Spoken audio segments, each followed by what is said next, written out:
Hi, it's Iona here at Wren House Studio, and we are celebrating the opening of the South Gate.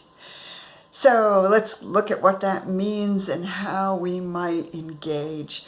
Each year at the summer solstice, we step through a doorway, a threshold, a gateway. You can visualize it a lot of different ways, and every year it might be a different way in which you envision walking through this dynamic point every year, the summer solstice, the South Gate. And what this point in the natural circadian wheel of the year offers us is something that we probably ought to really look forward to and open up to and welcome and say, come on in. I need more of this. I want more of this, because the South Gate opens up 12 weeks of vitality and engagement and physicality and maturing. We're not nearly as mature as we will be by the time we get to the winter solstice, but we're starting to think about growing up. We're beginning to consider what it means to take good care, not only of ourselves, but of those who are in front of us, those that we are engaged with. So we're moving out at the South Gate. We're closing, bye-bye, the first quarter of the natural year, from spring equinox to the summer solstice. And in that first quarter, the first 12 weeks of the natural year, our focus is on revitalizing and re-energizing and recommitting to a relationship with all the me's that I've ever been throughout time. This is true for all of us. We reconnect to our ancestral and our elemental relationship with the world that we move through. Each year it's different because we're never the same. So that first quarter, those first 12 weeks, it's about save the self, buy the self, never upset the self. Remembering that the self is the only friend of self and the self is the only enemy of self. It gives us a stability, even if only for 15 minutes a day. And so by the time we then get to the summer solstice and the South Gates opening, we're ready to step into what we call the we field, this opportunity to connect. What's the poem by Rumi? Out beyond the ideas of right doing and wrong doing, there is a field. I'll meet you there. And that's kind of where we're at with the 12 weeks between summer solstice and fall equinox. We're given 3 moon months to give ourselves permission to engage full throttle. Ramp it up, amp it out, be engaged, be proactive. Be filled with vitality and life force, the juiciness of life. Now, in the east and in the south quarters of the year, we're engaging the masculine side of the year. So it is proactive, it is outward oriented, it is about getting up and getting going. In both the spring and in the summer, nature gives us that tremendous blueprint. It shows us everything is burgeoning. Everything is growing to the very, very best of its ability. And yet, sometimes, inadvertently, we get cut down. Now, this particular year, 2020, is giving us opportunities that we've never seen in our lifetime, ever before. We're being given opportunities to see what it looks like, what it sounds like, what it feels like, what it tastes like, what it is like to be completely immersed in sea change. Everything is changing dramatically, all at once. And a lot of it feels like things are being mowed under, cut down, cut off at the knees, killed. So what do we do about that? You know, there's a real reality check every year based on what we each individually connect with and relate to. And we're sort of in this common ground in 2020, the likes of which, again, we've never seen in our lifetime. There's a global stew. We're all in it together to a degree that we couldn't have imagined even a year ago. So there are times when we feel as if all is for naught. We don't know how to get traction. We're not sure where to go or what to do, and there's a quality of overwhelm. When that happens, we want to recognize it as the downside of the energy that's being offered. And there's nothing wrong with the downside. It's part of life. It's part of the duality, the polarity, the tension.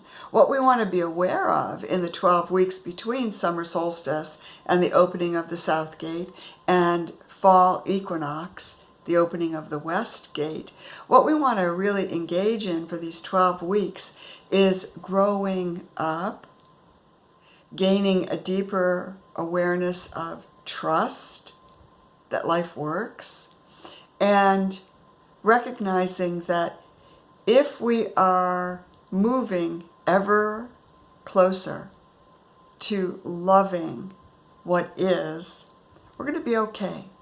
We're going to be okay.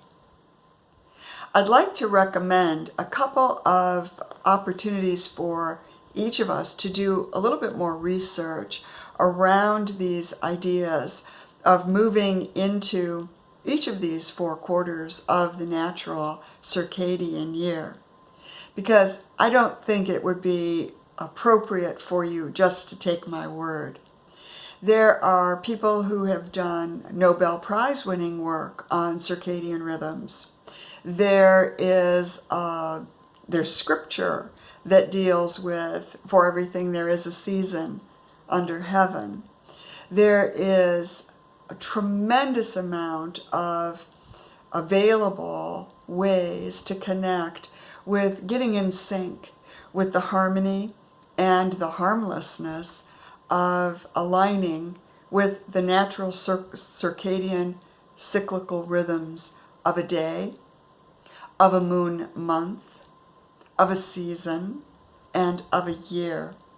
And year by year, we grow, and we can even look at the circadian rhythm of a decade. We call it a creative decade. But to get real intimate with the work, I'd like to suggest 2 different books that you might want to look into. This one is called The Sacred Tree. It's a beautiful book. It's actually a book on recovery. And no matter what we are attempting to recover from, this can be a really beautiful guide.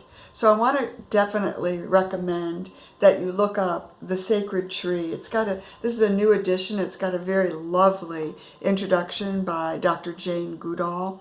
And it breaks the year down into these quadrants and gives us a lot of insight and information from a First Nation perspective, from a Native perspective, on how to align with the natural circadian rhythms of the medicine wheel, the wheel of the year. The other book that I'd like to recommend as we go into this very active time of the year is a beautiful book by a Jungian analyst who studied with a Native American elder. And who was the Native American elder that she studied with?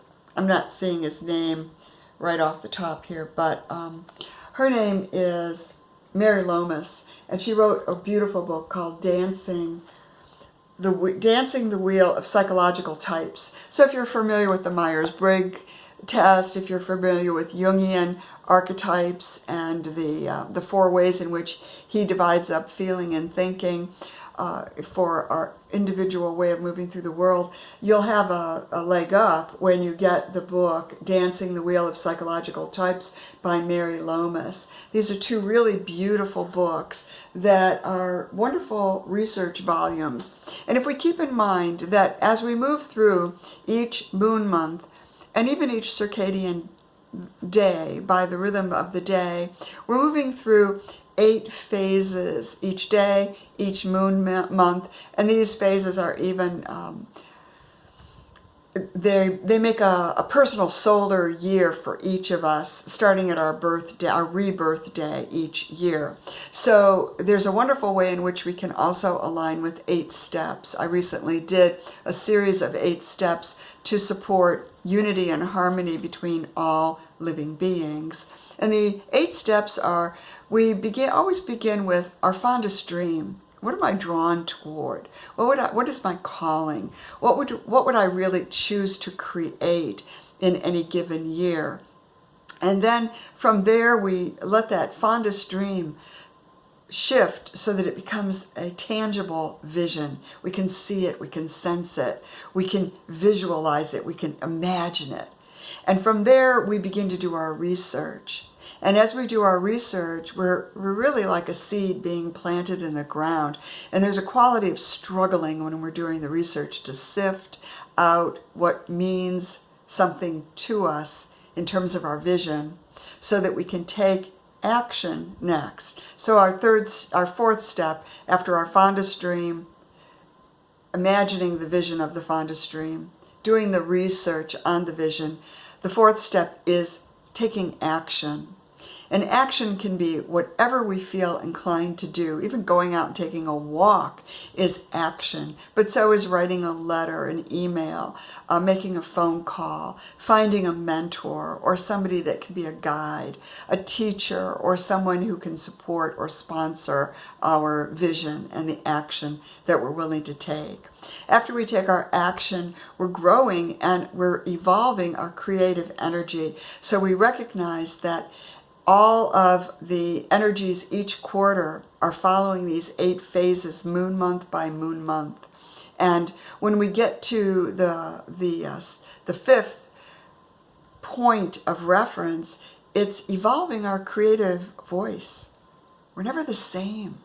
Even month by month, we're constantly being pulled, magnetically pulled toward our deeper vision.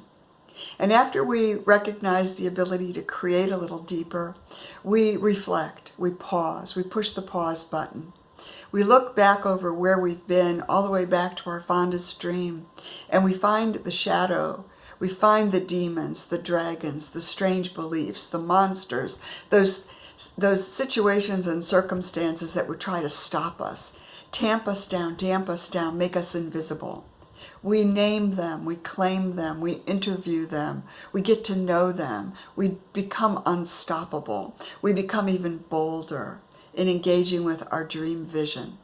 From there, we consider, well, what can I share right now? Kind of like what I'm doing at this moment in time. I'm really feeling called to share more and more about these cyclical circadian rhythms that really put us in harmonious sync with the natural cycles of life. And they're a way for each of us to find our own pathway that I'm mapping out right now, the 8 steps in the pathway. By the time we get to the 8th step, it's, wow, I'm not the same. I've actually transformed a bit or a lot. I'm different. It's kind of like if our fondest dream is to be qualified for the Olympics, and we know it's not going to happen just like that, we have to map out our fondest dream. Oh, it's today. Ooh, I can see myself in 5 years or in 7 years being able to qualify. And so we map it out. We see it in our mind's eye. We feel it in our heart. We do the hard work of researching, what do I need to do to train so that I have a prayer of qualifying? What actions do I need to take? How can I evolve those actions over the next 5 years, moon month by moon month, or season by season? What's going to try to stop me? Maybe the people around me go, you can never do that. Or maybe there's old patterns that I haven't identified that try to hold me back.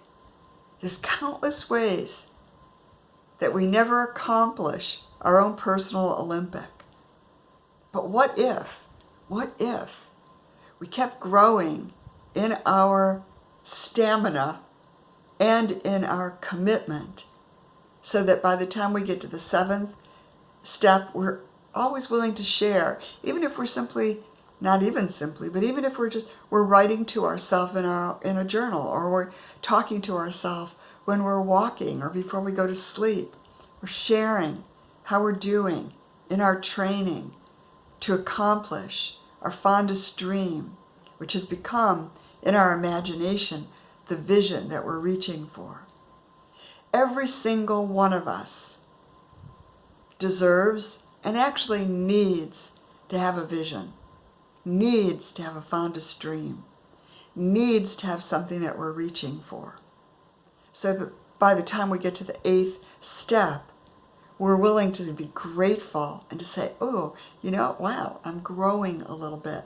Might be incremental right now, but I trust that I will continue to grow. And I absolutely adore, from my heart of hearts, what I'm giving my primary attention to. It's my Olympic, my own Olympic. So that's the South Gate, and it has just opened at the summer solstice, and it will remain open for the next 3 moon months. The key words for the next 3 moon months, July, is growth. Growth leads to August. The key word is trust.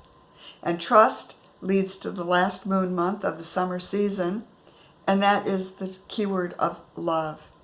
Not love as an emotion that draws us away and out of alignment with our own circadian rhythm, but love for our calling, for our deepest vision of what's possible. This is Iona. This is Wren House Studio. This is the opening of the South Gate in our It's About Time walk around the circadian wheel of the natural year. I'm so glad you're here.